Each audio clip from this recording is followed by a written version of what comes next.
ఇదిగో నేను నీకు తోడయుండి నువ్వు వెళ్ళు ప్రతి స్థలమందు నిన్ను కాపాడుచు ఈ దేశమునకు నిన్ను మరలా రక్షించదును. నేను నీతో చెప్పినది నెరవేర్చు వరకు నిన్ను విడువనని చెప్పగా యాకోబు నిద్ర తెలిసి నిశ్చయముగా యెహోవా ఈ స్థలమందున్నాడు, అది నాకు తెలియకపోయిననుకొని భయపడి ఈ స్థలము ఎంతో భయంకరము, ఇది దేవుని మందిరమే గాని వేరొకటి కాదు, పరలోకపు గవిని ఇదే అనుకొనెను. తెల్లవారునప్పుడు యాకోబు లేచి తాను తలగడగా చేసుకొనిన రాయి తీసి దానిని స్తంభముగా నిలిపి దాని కొన మీద నూనె పోసేను. మరొక లేఖనాన్ని కూడా చదువుకున్నా. ఈ సమయంలో మరొక లేఖనాన్ని కూడా చదువుతాను. అపోస్తలుడైన పౌలు తిమోతికి రాసిన మొదటి పత్రిక 3వ అధ్యాయము 14వ వచనం కూడా చదువుతున్నాను. శీఘ్రముగా నీ వద్దకు వత్తునని నిరీక్షించుచూ ఉన్నాను, అయినను నేను ఆలస్యము చేసిన యెడల దేవుని మందిరములో అనగా జీవము గల దేవుని సంఘములో జనులు ఎలాగూ ప్రవర్తింపవలెనో అది నీకు తెలియవలెనని ఈ సంగతులను నీకు వ్రాయిచూ ఉన్నాను. ఆ సంఘము సత్యమునకు స్తంభమును ఆధారమునై ఉన్నది. మరొక లేఖనం కూడా చదువుతాను. ప్రకటన గ్రంథం చూడండి. ప్రకటన గ్రంథం 1వ అధ్యాయము వచనము 19 కూడా చదువుతున్నాను. 1వ అధ్యాయం 19. కాగా నువ్వు చూచిన వాటిని, ఉన్న వాటిని, వీటి వెంట కలగబో వాటిని, అనగా నా కుడి చేతిలో నువ్వు చూచిన 7 నక్షత్రములను గూర్చిన మర్మమును, ఆ 7 నక్షత్రములు గూర్చిన మర్మమును, ఆ 7 సువర్ణ దీపస్తంభముల సంగతియు వ్రాయము. ఆ 7 నక్షత్రములు 7 సంఘములకు దోతలు, ఆ 7 దీపస్తంభములు 7 సంఘములు. మరొక లేఖనం కూడా చదువుదాం. పరమగీతముల గ్రంథములో మరొక లేఖనం కూడా చదివి ప్రార్థన చేద్దాం. పరమగీతముల గ్రంథంలో మరొక మాట చదువుతాను. పరమగీతముల గ్రంథం 3వ అధ్యాయంలో మరొక మాట చదువుతాను. 3వ అధ్యాయం వచ్చిన మారు దోమస్తంభముల వలె అరణ్య మార్గముగా వచ్చు ఇది ఏమి? గోపురసముతోను సాంబ్రాణితోను వర్తకులము ఈ విధమైన సుగంధ చూర్ణములతోనూ పరిమళించుచు వచ్చు ఇది ఏమి? ప్రార్థన చేశాం. అక్కడ ఒక మాట, తిమోతికి రాసిన పత్రికలో ఒక మాట, ప్రకటన గ్రంథములో ఒక మాట, అలాగే పరమగీతముల గ్రంథములో ఒక మాట. ఈ 3 స్థలాలలో ఒక మాట పదే పదే వచ్చింది. మీరు బైబిల్ చదివిన వాళ్ళు అయితే చెబుతారు, ఏంటిదండి? చదివారా? బైబిల్ చదవట్లేదా? బైబిల్ చదవకపోతే ఎట్ట? దేవుని వాక్యాన్ని తెలుసుకోకపోతే ఎట్ట? వాక్యం చదవాలి, చదివినట్టుగా నటించకూడదు. ఎప్పుడు వాక్యాన్ని శ్రద్ధగా వినాలి, భయభక్తులతో వినాలి. దేవా నాతో మాట్లాడయ్యా, ఒక్క మాట అయినా నాతో మాట్లాడే. చదువుకున్న పిల్లలు ఉన్నారు. ఆ 3 స్థలాల్లో ఒక మాట వచ్చింది, పదే పదే ఒక మాట వచ్చింది. చెప్తారా? కరెక్ట్గా చెప్పాలి. మందిరం ఉంది ఒక అమ్మాయి, ఇంకా స్తంభము స్తంభము స్తంభము అనే మాట 3 స్థలాల్లో వచ్చింది. వచ్చిందా రాలేదా? చూడండి ఒకసారి. ఆదికాండ గ్రంథం ఇప్పుడు చదువుతాం. అక్కడ ఒక స్తంభాన్ని గురించి మాట్లాడుతూ ఉన్నాడు. ఆదికాండ గ్రంథంలో 28వ అధ్యాయంలో ఆ మాట చదువుతాం. ఆదికాండ గ్రంథం 28 వచనము 17 నుంచి చదివేద్దాం. చూడండి. భయపడి ఈ స్థలం ఎంతో భయంకరం, ఇది దేవుని మందిరమే గాని వేరొకటి కాదు, పరలోకపు గవిని ఇదే అనుకొనెను. తెల్లవారునప్పుడు యాకోబు లేచి తాను తలగడగా చేసుకుని రాయి తీసి దానిని స్తంభముగా నిలిపి దాని కొన మీద నూనె పోసెను. మరియు అతడు ఆ స్థలమునకు బేతేలు అని పేరు పెట్టాను. ఏ పేరు పెట్టాడంట? ఒక స్తంభాన్ని నిలిపాడు. ఆ రాయిని తీసుకొని దాన్ని స్తంభముగా నిలిపి అక్కడ ఒక పేరు పెట్టాడు. ఇది బేతేలు అన్నాడు. ఇది దేవుని మందిరమే, ద హౌస్ ఆఫ్ గాడ్, దేవుని మందిరం, దేవుని మందిరం అని అన్నాడు. యాకోబు జీవితంలో 2 స్థలాలు చాలా ప్రాముఖ్యమైనవి. ఆదికాండ గ్రంథములో యాకోబు జీవితంలో 2 స్థలాలు ప్రాముఖ్యమైనది. ఒకటి తండ్రి ఇంటి నుండి తన మామ ఇంటికి వెళ్ళేటప్పుడు తండ్రిని మోసం చేసి అన్నను మోసం చేసి ఒక్కడే ప్రయాణం కట్టి తన మామ ఇంటికి వెళ్ళే సమయంలో మహిమ కలిగిన దేవుడు అతనికి ప్రత్యక్షమవుతాడు. అది బేతేలు అనే సంగతిని జ్ఞాపకం చేస్తూ ఉన్నాను. ఒక అరణ్యం, అది చీకటి స్థలం, అది ఎవరు లేని స్థలం. ఆ స్థలములో రాత్రివేళ పండుకున్నాడు. ఆ రాత్రివేళ ప్రభు అతనిని దర్శించిన స్థలం. అక్కడ ఒక స్తంభాన్ని నిలిపి ఇది దేవుని మందిరమే అన్నాడు. ఏంటిదంటే అది దేవుని పరలోకపు గవిని ఇదే అన్నాడు. దేవుని మందిరం అన్నాడు. ఈయన పారిపోతా ఉన్నాడు తండ్రి ఇంటి నుండి. అన్నొస్తే ఎప్పుడు చంపేస్తాడో, ఎందుకంటే తండ్రి దగ్గర దీవెనలన్నీ పొందాడు. నేను నీ పెద్ద కుమారుడైన యేసేవనే నాన్న, ఇదిగో నేను ఏటాడి తెచ్చిన మాంసాన్ని తిని నన్ను ఏం చేయమన్నాడు, దీవించు, నన్ను దీవించు అని అంటే నిజంగా యేసేవేనని ఇస్సాకు యాకోబుకు దీవెనలన్నీ ఇచ్చేసాడు. ఏసావు ఏటాడి వచ్చాడు తండ్రి దగ్గరకు వచ్చి, అయ్యా ఇందాక ఆల్రెడీ వచ్చావు కదా, నువ్వేననుకొని దీవెనలన్నీ వాడికి ఇచ్చేసాను రా, ఇక నా దగ్గర ఒక దీవెన కూడా. అరే నా తమ్ముడు నన్ను మోసం చేశాడు. అటు తండ్రిని మోసం చేశాడు, ఇటు అన్నను మోసం చేశాడు. తండ్రిని మోసం చేసి అన్నను మోసం చేసి ఇప్పుడు మామ దగ్గరికి వెళ్తా ఉన్నాడు. ఎక్కడికి? మామ ఇంటికి వెళ్తా ఉన్నాడు. అక్కడ ఇంకా మహా మోసగాడు ఒక ఆయన ఉన్నాడు. ఎవరు? లాబాను. మోసగాళ్ళకు మోసగాడు. మోసం చేసావా నువ్వు కూడా మోసంలోనే ముంచబడతావు. యాకోబును రకరకాలుగా మోసం చేశాడు లాబాను. కానీ ఇక్కడ ఆ సమయంలో వెళతా ఉండగా ఒక చోటకి వెళ్ళేలేకే ప్రొద్దుగుంకింది, చీకటి పడింది. ఆ సమయంలో ఆ రాత్రి వేళ అక్కడ పండుకున్నాడు. ఆ పండుకున్నప్పుడు దేవుని దూతలు ఎక్కుచు దిగుచు దేవుని ప్రత్యక్షత పారిపోతున్న ఒక యాకోబుకు, ఒక ప్రధాన పాపికి దేవుని ప్రత్యక్షత కలిగింది. దేవుడే ఎత్తుక్కుంటూ వచ్చాడు యాకోబును. అందుకే నశించిన దానిని వెదకి రక్షించడానికి మనుష్య కుమారుడు for the son of man came to save what was the last అన్నాడు. నశించిన దానిని, పారిపోతున్న యాకోబును దేవుని ప్రత్యక్షత, దేవుని సన్నిధి కలుసుకున్నట్లుగా మనం చూస్తాం. దేవుడు వెదక్కుంటూ వచ్చాడమ్మా. నువ్వు దేవుడిని ఎదగటం కాదు, నువ్వు దేవుని దగ్గరికి వెళ్ళడం కాదు, దేవుడే నీ దగ్గరకు వచ్చాడు, వెతుక్కుంటూ వచ్చాడు. కనుక యాకోబును దర్శించిన స్థలం అది బేతేలు అనే సంగతిని జ్ఞాపకం చేస్తున్నాడు. ఇది ఎంతో భయంకరము, ఇది నిజంగా దేవుని మందిరమే అన్నాడు. కనుక ఆ స్తంభాన్ని గురించిన సంగతులు ఇది దేవుని మందిరమే అని అన్నాడు. అసలు అది పాత నిబంధనలో దేవుని మందిరాన్ని గురించిన సంగతులు అలా జ్ఞాపకం చేశాడు. కానీ అసలు క్రొత్త నిబంధనలో మందిరం అంటే ఏందో జ్ఞాపకం చేశాడు. ఒకసారి ఇప్పుడు చదువుదాం, చూడండి. తిమోతికి రాసిన మొదటి పత్రిక ఇప్పుడు చదవాలి మనం. తిమోతికి అపోస్తలుడైన పౌలు రాసిన మొదటి పత్రిక 3వ అధ్యాయము వచనం 14 నుంచి చదువుదాం, చూడండి. వచనం 14. శీఘ్రముగా నీ యొద్దకు వత్తునని నిరీక్షించుతున్నాను, అయినను నేను ఆలస్యము చేసిన ఎడల దేవుని మందిరములో అనగా జీవము గల దేవుని సంఘము. దేవుని మందిరం అంటే పాత నిబంధనలో మందిరం అన్నాడు, ఇక్కడ జీవము గల దేవుని సంఘం. సంఘం అంటే లోకములో నుండి, పాపములో నుండి, చీకటిలో నుండి, కులములో నుండి ప్రత్యేకించబడి ప్రభు రక్తములో కడగబడిందే సంఘము అనే సంగతులు జ్ఞాపకం చేస్తూ ఉన్నాడు. ఇది జీవము గల దేవుని సంఘం. ఏ సంఘం అంట? ద లివింగ్ చర్చ్ అన్నాడు. జీవము గల దేవుని సంఘము అని అన్నాడు. అంటూ ఒక మాట అన్నాడు, చూడండి. జీవము గల దేవుని సంఘములో జనులు ఎలాగూ ప్రవర్తింపవలెనో అది నీకు తెలియవలెనని ఈ సంగతులను నీకు వ్రాయుచున్నాను. ఆ సంఘము సత్యమునకు స్తంభము. సంఘము దేనికి స్తంభం అంట? It is the pillar of truth. అది సత్యమునకు స్తంభం. సంఘము సత్యమునకు స్తంభము. తెలుసుకో.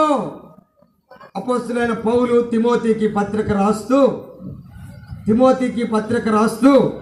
సంఘం అంటే ఏంటో తెలుసుకో అమ్మా, సత్యం అంటే ఏందో తెలుసుకో. చాలా మందికి తెలియడం వల్ల అందరూ ప్రార్థనకి వెళ్తున్నారు, మనం ప్రార్థనకి వెళ్తాం. అందరూ బాప్తిసాలు తీసుకుంటున్నారు, మనము తీసుకుందాం. ఇదేనా? తెలుసుకో. ఈ సమయంలో జ్ఞాపకం చేస్తూ ఉన్నాను. తెలుసుకోవలసిన సంగతులు చాలా ఉన్నాయి బైబిల్ గ్రంథంలో. తెలుసుకోవాలి. యేసు ప్రభు ఎవరో తెలుసుకో. చాలా మందికి అర్థం కావడంలా. యేసు అంటే ఎవరో తెలుసుకో. యేసునందే నిత్య జీవం ఉన్నదని తెలుసుకో. పరలోకం ఆయన ద్వారే, మోక్షము ఆయన ద్వారే. యేసు ప్రభుని తెలుసుకోవాలి. సంఘం అంటే ఏందో తెలుసుకోవాలి. సత్యం అంటే ఏదో తెలుసుకోవాలి. ఇద్దరు స్నేహితులు అంటే బస్సులో ప్రయాణం చేస్తున్నారంట. ఇద్దరు స్నేహితులు బస్సులో ప్రయాణం చేస్తూ ఉన్నారు. ఒకడేమో బాగా చదువుకున్నవాడు. ఇటు చూడండి, ఫ్యాన్ వైపు వద్దులే, నా వైపు చూడండి. ఒకడు బాగా చదువుకున్నవాడు, ఒకడు బాగా చదువు లేనివాడు, మొరటోడు మోటోడు, ఏం తెలియదు అసలు. ఈ చదువుకున్నవాడు అంటున్నాడట, ఈ చదువు లేనివాడుతో అన్నాడంట, రే నేను కొన్ని ప్రశ్నలు అడుగుతాను, నువ్వు నాకు కొన్ని సమాధానం చెబితే నువ్వు కానీ నన్ను ప్రశ్నలు అడిగితే నువ్వు కానీ నన్ను ప్రశ్నలు అడుగురా. ముందుగా చదువు లేనివాడా, ఈ చదువుకున్న వాడిని ప్రశ్న అడుగు, నేను ఏదైనా చెప్తాను. ఒకళ్ళు నేను చెప్పలేకపోతే నీకు 5,000 ఇస్తాను అన్నాడంట. ఎంత ఇస్తాడంట? 5,000. సరే, నేను అడిగిన ప్రశ్నకి నువ్వు సమాధానం కానీ చెప్పకపోతే నువ్వు నాకు 500 ఇరా అన్నాడంట. చదువుకున్నవాడేమో 5,000 ఇస్తానన్నాడు. చదువు లేనివాడు ఎంత? 500 ఇస్తే చాలురా అన్నాడంట.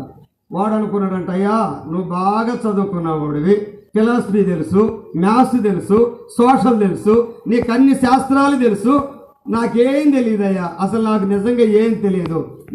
నేను అడిగినా ఇందులో నాకు అసలు రానే రాదయ్యా ఏది అడిగినంటే. మరి ఇంకా నువ్వు తెలుసుకోకపోతే అట్లా తెలివి తక్కువడు అన్నాడంట. ఇంకా నువ్వు తెలుసుకోకపోతే ఎట్ట బతుకుతావురా? తెలుసుకోకపోతే కుటుంబాన్ని ఎట్ట గడుపుతావురా? తెలుసుకోకపోతే పిల్లల్ని ఎలా పోషిస్తావురా? అసలు తెలుసుకోరా ముందని అంటున్నాడంట. అంటే అయ్యా నువ్వు ఏ ప్రశ్న అడుగుతావు, నాకేం తెలుసు, నాకు తెలియదు కదా అని అంటున్నాడంట. అదేనా తెలుసుకోవాలని అన్నాడంట. సరే, నువ్వు కానీ సమాధానం చెప్పకపోతే, నేను అడిగిన దానికి సమాధానం చెప్పకపోతే 500 ఇయ్యరా. కానీ నువ్వు ప్రశ్న అడిగినప్పుడు నేను కానీ చెప్పకపోతే నీకు ఎంత ఇస్తాను? 5,000 ఇస్తాను రా అన్నాడంట. ఈడు అనుకున్నాడంట, సరే 5,000 అట్టయినా వస్తాను అనుకున్నాడంట. సరే, ఈ చదువుకున్నవాడు ప్రశ్న ప్రారంభం చేశాడంట. ఏమన్నాడంటే, ఏం లేదురా, మన భారతదేశ రాష్ట్రపతి ఎవరురా అన్నాడంట. ఎవరు? మన భారతదేశ రాష్ట్రపతి ఎవరంటే ఆయన బెత్తరపోయి, నాకేం తెలుసురా, రాష్ట్రపతి తెలీదు, రాష్ట్రపతి పేరు కూడా. అరే భారతదేశంలో ఉన్నావు, భారతదేశ రాష్ట్రపతి నీకు తెలియదా? ఉందేమో భారతదేశంలో, ఉందేమో ఆంధ్రప్రదేశ్లో, ఉందేమో గుంటూరు జిల్లాలో. అసలు రాష్ట్రపతి అంటేనే తెలియదు అంటారు, ఆయన పేరు కూడా నీకు తెలీదా? అయ్యా నేను చదువుకోలేదయ్యా, ఏ పుస్తకాలు నేను చదవలేదయ్యా, నేను చదువులేనివాడు అని చెప్పే కదంటే. ఇప్పుడు ఈ చదువుకున్న వాడికి చదువు లేనివాడు ఎంత ఇవ్వాలి? ఎంత ఇవ్వాలి? 500. ఇదిగోరా, నేను చెప్పలేకపోయాను, ఇదిగో తీసుకు 500 అని 500 ఇచ్చాడు. 500 ఇచ్చేలేకే ఈ చదువు లేనివాడు పాపం ఎక్కుతా ఉంది. ఇదేందిరా, నేను ఈ పోటీకి రానన్నాను, నాకేం తెలియదు అన్నాను, ఈడేమో ఏదో ఒకటి తెలుసుకోవాలన్నాడు, ఇప్పుడే 500 తీసుకున్నాడు. ఇంకా తర్వాత అన్నాడు, సరే ఒక ప్రశ్న అయిపోయిందిరా, రెండో ప్రశ్న వేస్తున్నారా అన్నాడు. ఆ రెండో ప్రశ్న అడుగురా అన్నాడు. రెండో ప్రశ్న అడిగాడంట. ఏమని? మన భారతదేశ ప్రధాని ఎవరు అన్నాడంట. ఏమన్నాడు? భారతదేశ ప్రధాని ఎవరు అంటే ఈడన్నాడంటే గడ్డ ఉండిద్ది, ఆయన గడ్డ పైన అన్నాడంట. మరి గడ్డం అందరికి ఉండిద్ది, ఆయన పేరు నాకు తెలియదయ్యా, నేను చదువుకోలేదు కదా అన్నాడంట. భారతదేశ ప్రధాని కూడా తెలీదా? అనంలోని ఇప్పుడు ఇది కూడా ఓడిపోయాడు కాబట్టి ఇప్పుడు ఎంత ఇవ్వాలి? ఇంకొక 500 ఇవ్వాలి. ఇప్పుడు ఎన్ని 500 లాగేవాడు? మరి ఇటు చదువుకున్నవాడు భలే తెలివిగా టెక్నిక్గా, చదువు లేదు నా దగ్గర, నేను అసలు రానయ్యే ఈ పందానికంటే తెలుసుకోవాలని 2 ప్రశ్నలు అడిగి ఇప్పుడు ఎంత తీసుకున్నాడు? 7 రూపాయలు తీసుకున్నాడు. డబ్బులు పోతే ఎవరికైనా భలే కోపం వచ్చింది, భలే చెంత వచ్చేసింది. ఇక లాభం లేదు. వీడి బెడద తప్పించుకోవాలంటే నేను కూడా ఏదో ఒక ప్రశ్న వేయాలి, ఏదో ఒక ప్రశ్న వేస్తే కానీ ఈ నుంచి నేను తప్పించుకోలేను, ఏదో ఒక ప్రశ్న వేయాలి. ఇది కదంటారా, నువ్వు కూడా తెలుసుకోవాలి, నువ్వు కూడా నన్ను అడగాలి. తెలివి తక్కువగా ఎన్నాళ్ళు ఉంటావురా నువ్వు, తెలుసుకోవాలరా, అందుకు కదంటారు నేను నిన్ను ఈ ప్రశ్నలన్నీ అడిగింది అన్నాడంట. వీడి కోపం వచ్చి 7 రూపాయలు పోయినాయి. ఇప్పుడు ఈ మరటోడు ఈ మోటోడు ప్రశ్న ప్రారంభం చేశాడంటే ఏమని అన్నాడంటే, ఏమి లేదురా, నేను కూడా నాకు వచ్చిన స్టైల్లోనే నేను ఒక ప్రశ్న నేస్తాను, నువ్వు సమాధానం చెప్పరా అన్నాడు. ఓ నువ్వు ఏదైనా అడుక్కోరా, నేను అంతా తెలుసుకున్నవాడిని కదా, ఇంగ్లీష్ తెలుసు, హిందీ తెలుసు, లెక్కలు తెలుసు, చాలా మందికి అన్ని తెలుసు, కానీ ప్రభు అంటే తెలియదు, సంఘం అంటే తెలియదు, యేసు అంటే ఎవరో తెలియదు. నాకు అన్నీ తెలుసురా అన్నాడంట. సరే ఇప్పుడు ఈడు ప్రారంభం చేశాడంట. ఏమన్నాడంటే, ఏం లేదురా, ఒక జంతువు ఉందిరా అన్నాడంట. ఏంటిదిరా అన్నాడంట. జంతువు ఒకటి ఉంది, అది ఉదయకాలం కొండెక్కేటప్పుడు 2 కాళ్ళతో కొండెక్కిద్దిరా అన్నాడంట. ఉదయకాలం ఎక్కేటప్పుడు ఎలా ఎక్కిద్ది? 2 కాళ్ళతో ఎక్కిద్ది. సాయంత్రం అయితే అది 3 కాళ్ళతో కొండ దిగిద్దిరా. ఆ జంతువు ఏందిరా అన్నాడంట. ఈడు మోటు తరాగెట్టని. ఆ జంతువు ఏదో చెప్పురా అన్నాడంట. ఇప్పుడు ఎంత ఫిలాసఫీ నేర్చినోడు, ఎంత లెక్కలు నేర్చినోడు, ఎంత ఫిజిక్స్ నేర్చినోడు, ఇన్ని వచ్చినోడు వీడు ప్రశ్న కట్టు వీడు చూస్తున్నాడు. అరే నేను ఏ జువాలజీలో చూడలేదు, జంతు శాస్త్రంలో చూడలేదు, ఏ రసాయనిక శాస్త్రాల్లో చూడలేదు, అసలు ఏ సోషల్ స్టడీస్లో కూడా ఇలాంటి జంతువు రాలేదు. ఉదయకాలం 2 కాళ్ళతో కొండెక్కిద్దా, సాయంత్రం అయితే 3 కాళ్ళతో కొండ దిగిద్దా. ఆ జంతువు ఏందిరా? వీడికి ఇక బాగా చదువుకున్నాడు కదా ఇప్పుడు దాకా. ఎచ్చులు పోతే రొచ్చుల్లో పడతామని ఎచ్చులు పోయాడు కదా. ఇప్పుడు చెప్పురా, నా ప్రశ్నకి సమాధానం చెప్పురా, నువ్వు తెలుసుకోవాలన్నాడంట. అనంగులోనే ఇక్కడ అటు ఇటు చూస్తా, ఎన్నిసార్లు చూస్తున్న వాడికి ఏం రావట్లేదు సమాధానం రావడం. చదువుకోకపోయినా ప్రభు గురించి తెలుసుకోవాలమ్మా. చదువు లేకపోయినా పర్వాలేదు, ప్రభు గురించి తెలుసుకో, పరలోకం గురించి తెలుసుకో, రక్షణ గురించి తెలుసుకో. కనుక ఈడు అన్నాడంట, అరే తొందరగా చెప్పురా అన్నాడంట. అరే నేను ఇది చెప్పలేనురా, నాకు ఎక్కడ ఇలాంటి జంతువు కనపడలేదు, నేను ఓడిపోయాను రణంగులోనే. ఇప్పుడు చదువుకున్నవాడు చదువు లేనివాడికి ఎంత ఇవ్వాలి? 5,000 తీసుకున్నాడు. హాయిగా జేబులు వేసుకున్నాడు. జేబులు వేసుకొని అమ్మాయ్యా వీడి బెడదా ఇక పోయింది అనుకున్నాడు. ఆడనుకున్నాడు, ఒరే ఆ జంతువేదో నాకు ఇంత బట్టికి నేను ఎక్కడ చదవలేదు, చూడలేదు, దయచేసి ఆ జంతువు పేరేదో నాకు చెప్పురా, నేను తెలుసుకుంటాను అన్నాడంట. ఈడన్నాడంట, ఏమి లేదురా, ఇంకొక 500 తీసుకున్నాడు. ఇంకొక 500 తీసుకోరా, ఆ జంతువు పేరేదో నాకు తెలియదురా అన్నాడు. చదువుకోకపోయినా ఎంత తెలివిగా ఉంటారో తెలుసా? చదువుకోకపోయినా. కనుక ఆలోచన చేద్దాం. ఇక్కడ తెలుసుకో, తెలియవలెనని ఈ సంగతులను చదువుదాం. చూడండి, జీవము గల దేవుని సంఘములో జనులు ఎలాగూ ప్రవర్తింపవలెనో అది నీకు తెలియవలెనని ఈ సంగతులు నీకు రాయిచున్నాను. ఆ సంఘము సత్యమునకు స్తంభమును ఆధారమునై ఉన్నది అని అన్నాడు. ఆ జీవము గల దేవుని సంఘం ఎలా ప్రవర్తించాలో, ఆ సంఘములో ఎలా జీవించాలో, ఎలా ఉండాలో ఆ సంగతులు జ్ఞాపకం చేస్తూ అన్నాడు. ఆ సంఘము సత్యమునకు స్తంభం. It is the pillar of truth. అది సత్యమునకు స్తంభము. సత్యము అంటే ఎవరు? మన ప్రభు అయిన యేసుక్రీస్తు వారే. యోహాను సువార్త 14:6 అంటాడు, నేనే మార్గము, నేనే సత్యము, నేనే మార్గము. పాడండి మీరు కూడా. నేనే ఏందన్నా వీళ్ళేం పాడరా? రావా? రావుంటా అమ్మాయి చెబుతుంది. రాకపోతే ఎట్లా రావాలి? దేవుని పాటలు నేర్చుకోవాలి. కనుక యేసు ప్రభు వారు అన్నారు, ఐ ఆమ్ ద ట్రూత్, నేనే సత్యం, ఐ ఆమ్ ద లివింగ్, నేనే జీవం అనే సంగతులు జ్ఞాపకం చేస్తూ ఉన్నాడు. ఐ ఆమ్ ద వే, నేనే మార్గము, నేనే సత్యం. సత్యము అంటే మన ప్రభు అయిన యేసుక్రీస్తు వారే సత్యం. సంఘములో ఆయనకు ప్రాధాన్యత ఉండాలి, ప్రభువుకు ప్రాధాన్యత ఉండాలి. నేటి దినాలలో సంఘాలలో ఎవరికి ప్రాధాన్యత ఇస్తున్నామో ఆలోచన చేసుకో. దేవునికి ప్రాధాన్యత ఇవ్వాలి. సంఘము ఆయనను చూపించాలి. సంఘము ఆయన ఉండాలి. ఒక సంఘములో ప్రభువు లేడు. ప్రకటన గ్రంథంలో 7 సంఘాల మధ్య ప్రభువు సంచరిస్తూ ఉంటుండగా ఒక సంఘాన్ని గురించి అన్నాడు, లవోదికియా సంఘాన్ని గురించి మాట్లాడాడు. ఒకసారి చదువుదాం, చూడండి, ఒకసారి చదువుదాం. ప్రకటన గ్రంథములో ఆ మాట జ్ఞాపకం చేస్తాను. ప్రకటన గ్రంథం 3వ అధ్యాయం వచనము 20 చదువుతున్నాను, చూడండి. 3:20. The prophetical book of revelation, ప్రత్యక్షతలు కలిగిన ప్రకటన గ్రంథం 4వ అధ్యాయం 3వ అధ్యాయం 20 వచనం. ఇదిగో నేను తలుపు నొద్ద నిలుచుండి తట్టుచున్నాను. ఎవడైనను నా స్వరము విని తలుపు తీసిన ఎడల నేను అతని యొద్దకు వచ్చి అతనితో నేనును నాతో కూడా. అంటే ఆయన తలుపు నొద్ద, వీడు తలిపేసేసారు. ఆయన లేకుండా, ప్రభువు లేకుండా ఎన్నెన్నో కార్యాలు చేస్తూ ఉన్నావు. ప్రభు ఉండాలి. సంఘము అంటే ఆయన వైపు చూపాలి, ఆయనే సత్యం. కనుక ఈ లవోదికీయ సంఘములో ప్రభువు లేడు. కార్యక్రమాలు అన్నీ ఉన్నాయి, పాటలు ఉన్నాయి, వాక్యం ఉంది, ఇన్స్ట్రుమెంట్స్ ఉన్నాయి, అన్నీ ఉన్నాయి. ప్రభువు లేని సంఘాలు నేడు దినాల్లో చాలా ఎక్కువైపోతా ఉన్నాయి. కనుక సంఘము సత్యమునకు స్తంభం. ఆ సత్యము ఎవరంటే మన ప్రభు అయిన యేసుక్రీస్తు వారే. సంఘములో ప్రభువుకు ప్రాధాన్యత ఇవ్వాలి, అన్నిటిలో ఆయన కనబడాలి, అన్నిటిలో ఆయనకు ప్రాముఖ్యతనివ్వాలి.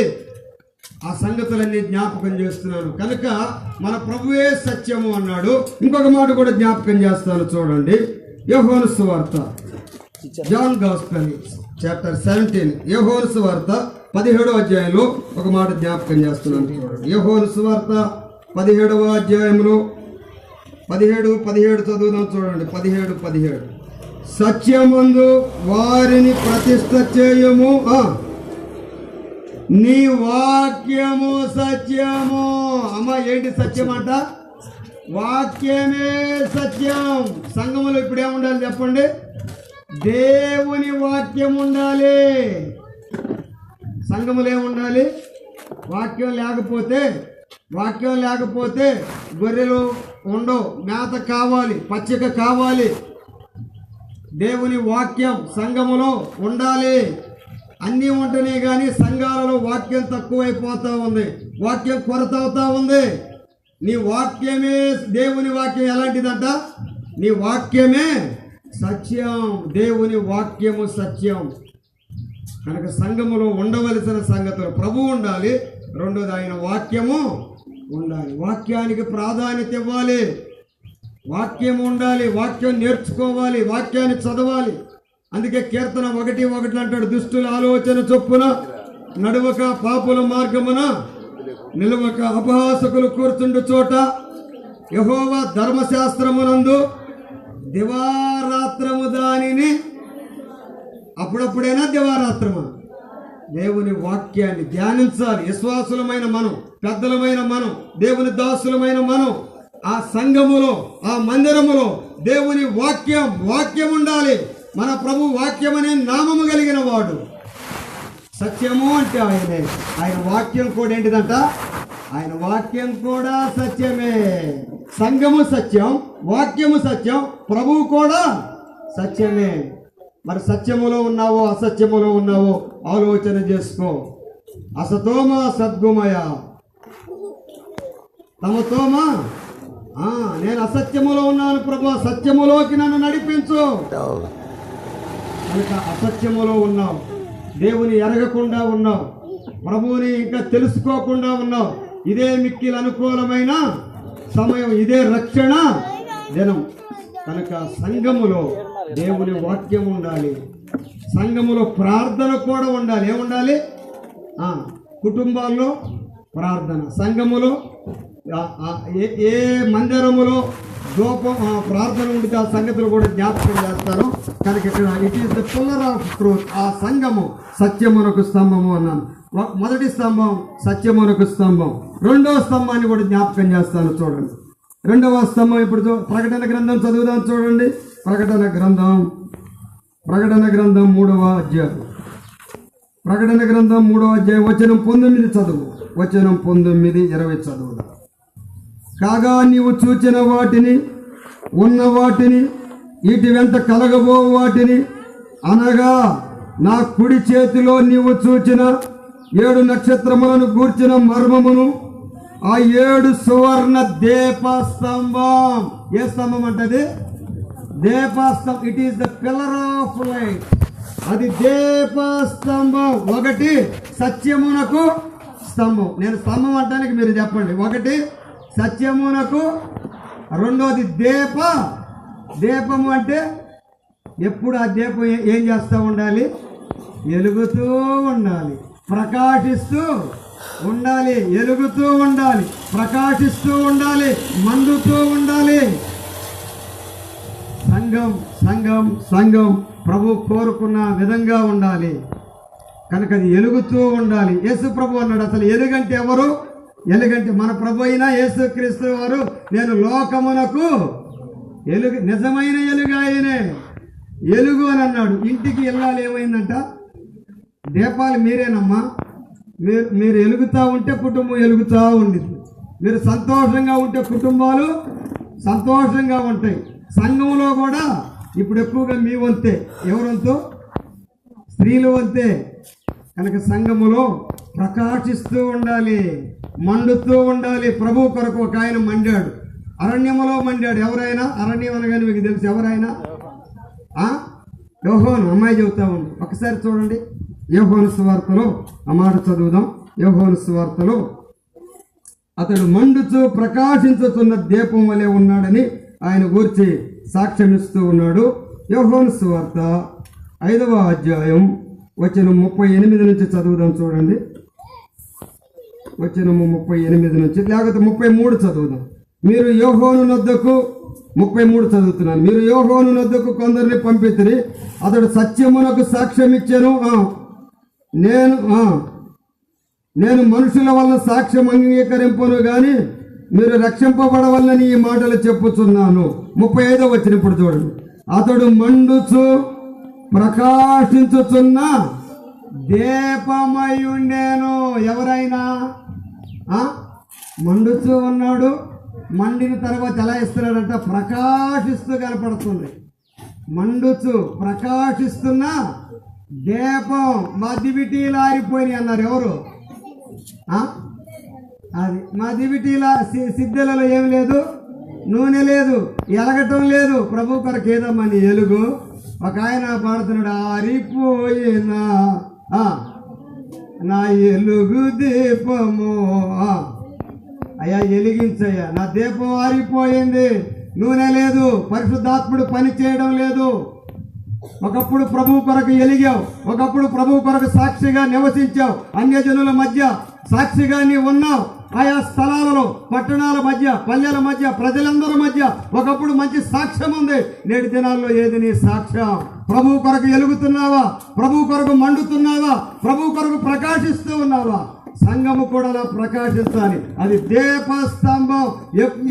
ఈ గ్రామానికి, ఇక్కడ ఈ నగరకి అది ఎప్పుడు ఎలుగుతూ ఉండాలి, ఆరిపోకూడదు. ఎలుగుతూ ఉండాలి, ప్రకాశిస్తూ ఉండాలి. It is the pillar of light. అది ఎలిగించేది. సంఘములో ఏముండాలి ఇప్పుడు చెప్పండి? ఆ ఎలుగంటే మన ప్రభు అయినా యేసు. చీకటికి ఎంత మాత్రమును దానిలో తావే లేదు. కనుక చీకటిలో ఉన్నారు చాలా మంది. ప్రభువుని ఎరగని వారు చీకటిలో ఉన్నట్టే, చీకటిలో ఉన్నారు. వారు ఎలుగులోకి రావాలి, వారు ప్రభువు దగ్గరకు రావాలి, వారిని ఆకర్షించాలి. మనం ఎలుగుతూ కదా ఇతరులను. మనమే ఆరిపోతే ఎవరికి నువ్వు వెలుగుని ఏం చెప్పగలుగుతావు? కనుక ప్రభు కొరకు మండేదిగా ఉండాలి సంఘం. ఆత్మల భారం, సంఘ భారం. నశించిపోయే ఆత్మలు ఉన్నాయి, మన చుట్టే ఉన్నాయి, మన పక్కనే ఉన్నారు. భర్త రక్షించబడలేదు, భార్య రక్షించబడలేదు, బిడ్డలు రక్షించబడలేదు, బంధువులు రక్షించబడలేదు, ఈ నగరంలో ఉన్న నా వాసులు రక్షించబడలేదు. నేను వారికి స్వార్థ ప్రకటించాలి. కనుక అది ఎలుగుతూ ప్రకాశిస్తున్న సంఘంగా కనబడుతూ ఉంది. చాలా మాటలు ఉన్నాయి కానీ మరి దైవజనులు ఉన్నారు నా వెనక, అనుభవం కలిగిన దేవుని దాసులు దేవుని వాక్యాన్ని అందించాలి. కనుక అది ఎలుగుతూ ఉన్న సంఘం. రెండు స్తంభాల గురించి చెప్పారు. ఒకటి సత్యమునకు స్తంభం, రెండవది దీప స్తంభం, మూడో స్తంభాన్ని అలా చెప్పి నేను ముగిస్తాను. అన్న మీకు ఇస్తాను సమయం. పరమగీతముల గ్రంథం చూడండి. ఇప్పుడు మనం చదువుకున్న లేఖన భాగంలో పరమగీతముల గ్రంథంలో ఆ మాట చదువుదాం. 3వ అధ్యాయము వచనము 6. దోమ స్తంభముల వలె అరణ్య మార్గముగా వచ్చు ఇది ఏమి? గోపురసముతోను సాంబ్రాణితోను వర్తకలము ఈ విధమైన సుగంధ సవర్ణములతోను పరిమళించుచూ వచ్చు ఇది ఏమి అన్నాడు. ఇక్కడ ఒక స్తంభాన్ని గురించి మాట్లాడాడు. ఇదే స్తంభం అంట? దోమ స్తంభం. ఏ స్తంభం ఇది? దోమము అంటే పొగ. It is the pillar of smoke అన్నాడు. ఇది దోమ స్తంభం. దోమము ప్రకటన గ్రంథములో ధూప ద్రవ్యాలు ఉన్నాయి. దోమమును గూర్చి అంటే పొగవలే. మన ప్రార్థనలు పొగవలే, పరిశుద్ధుల ప్రార్థనలు పొగవలే. పరలోకంలో ఉన్న ప్రభువుకి వెళ్ళిపోతా ఉన్నాయి. ప్రకటన గ్రంథంలో ఒక మాట చదువుతాం దాని గురించి.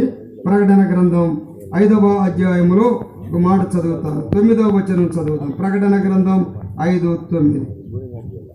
ఈ పాత్రలు పరిశుద్ధుల ప్రార్థనలు. ఆ పెద్దలు, నీవు ఆ గ్రంథమును తీసుకొని దాని ముద్రలను ఇప్పుటకు యోగ్యుడవు, నీవు వధింపబడిన వాడవై నీ రక్తమిచ్చి ప్రతి వంశములోను, ఆయా భాషలో మాట్లాడు వారిలోను, ప్రతి ప్రజలోను, ప్రతి జనములోను దేవుని కొరకు మనుషులను కొని మా దేవునికి ఒక రాజ్యముగాను యాజకులుగాను చేసితివని ఇక్కడ వారు ప్రార్థన చేస్తూ ప్రభుని స్తుతిస్తా ఉన్నారు. వారు ఏం చేశారో వచనము 8 కూడా చదువుతున్నాను. ఆయన దానిని తీసుకొనినప్పుడు ఆ 4 జీవులను, వేణలను, దోప ద్రవ్యములతో నిండిన సువర్ణ పాత్రలను పట్టుకొని ఉన్న ఆ 24 పెద్దలను ఆ గొర్రె పిల్ల ఎదుట సాగిలపడి, ఈ పాత్రలు పరిశుద్ధుల ప్రార్థనలు. ఏంటి అంటే అక్కడ కూడా దోప అనే సంగతిని జ్ఞాపకం చేస్తున్నాడు. దోప ద్రవ్యములు, దోపం వేసినప్పుడు ఆ పొగ ఎలా పరిమళించుతూ వెళుతూ ఉందో మన ప్రార్థనలు కూడా అలానే ఉండాలి. సంఘము అంటే ఇప్పుడు చెప్పండి, అందులో ఏముండాలి? ప్రార్థన ఉండాలి. ఏముండాలమ్మా? సంఘం అంటే సత్యమునకు స్తంభం. అది వెలుగుతూ ఉండాలి, ప్రకాశిస్తూ ఉండాలి. మూడవది అందులో ప్రార్థన ఉండాలి. నా మందిరం సమస్త జనులకు, అందరికైనా కొందరికైనా, ఇది మా వట్టికైనా అంటానికి లేదు. ఇది అందరికీ, సమస్త జనులకు ప్రార్థన. మందిరములో ఏముండాలి చెప్పండి? ప్రార్థన ఉండాలి. దీప నైవేద్యములు అన్నమాట ప్రార్థనలు ఉండాలి. చీకటిలో ఉన్నవారు బయటికి పిలువబడాలంటే, ప్రార్థన చేయాలంటే సంఘమంతా మోకరించి దేవుని సన్నిధిలో ఏం చేయాలి చెప్పండి? ప్రార్థన చేస్తే అనేకులు రక్షించబడతారు. కనుక ఇది ప్రకాశించే సంఘంగా, ఇది ఆత్మల భారం కలిగి ప్రార్థించే సంఘంగా, దేవుని వాక్యాన్ని ప్రకటించే వాక్యం ఉండాలి. వాక్యాన్ని ప్రకటించాలి అక్కడి నుంచి. కనుక ఈ ఎబెనేజర్ ప్రార్థనా మందిరంలో విశ్వాసులు చేయవలసిన పనులు, ఆ మందిరం దేవుని మహిమ కొరకే అది ప్రకాశిస్తూ, ప్రార్థనలు కలిగి దేవుని వాక్యాన్ని ప్రకటిస్తూ ప్రభుకు సాక్షులుగా ఉండాలని నేను కోరుతూ ఈ మాటలు ముగిస్తూ ఉన్నాను. ఎన్ని స్తంభాలు చెప్పాను? ఎత్తన్నా అని చెప్పండి. మొదటి స్తంభం సత్యమునకు, రెండవ స్తంభం, మూడవ స్తంభం. ఒకటి సత్యమునకు, రెండోది ప్రకాశిస్తున్న స్తంభం, మూడోది ప్రార్థన. అలా అయినా చెప్పుకోవచ్చు. కనుక మన మందిరాలలో నేటి దినాలలో ప్రార్థన తక్కువైపోయింది, పేచీలు ఎక్కువ అవుతా ఉన్నాయి. ప్రార్థన చేసే తల్లులు కావాలి, ప్రార్థన చేసే తండ్రులు కావాలి. ప్రార్థించు, దేవుడు ఆత్మలను కదిలిస్తాడు. దేవుని కొరకై ఆత్మలను సంపాదించి ఇక్కడ మందిరం ఇంకా విస్తరించబడి ప్రారంభించిన నాటి నుండి దేవుడు ఈరోజు మంచి ప్రారంభాన్ని ఇస్తున్నాడు.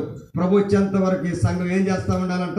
ప్రభు వచ్చేంత వరకు సంఘం ప్రకటించేదిగా, సంఘం ప్రార్థించేదిగా, సంఘం ప్రకాశించేదిగా. ఇది దీపస్తంభం అందరికీ కనబడాలి, అందరికీ కొందరిక. అలాగూ ఈ సంఘ సరిహద్దులను ప్రభు విశాలపరుచును.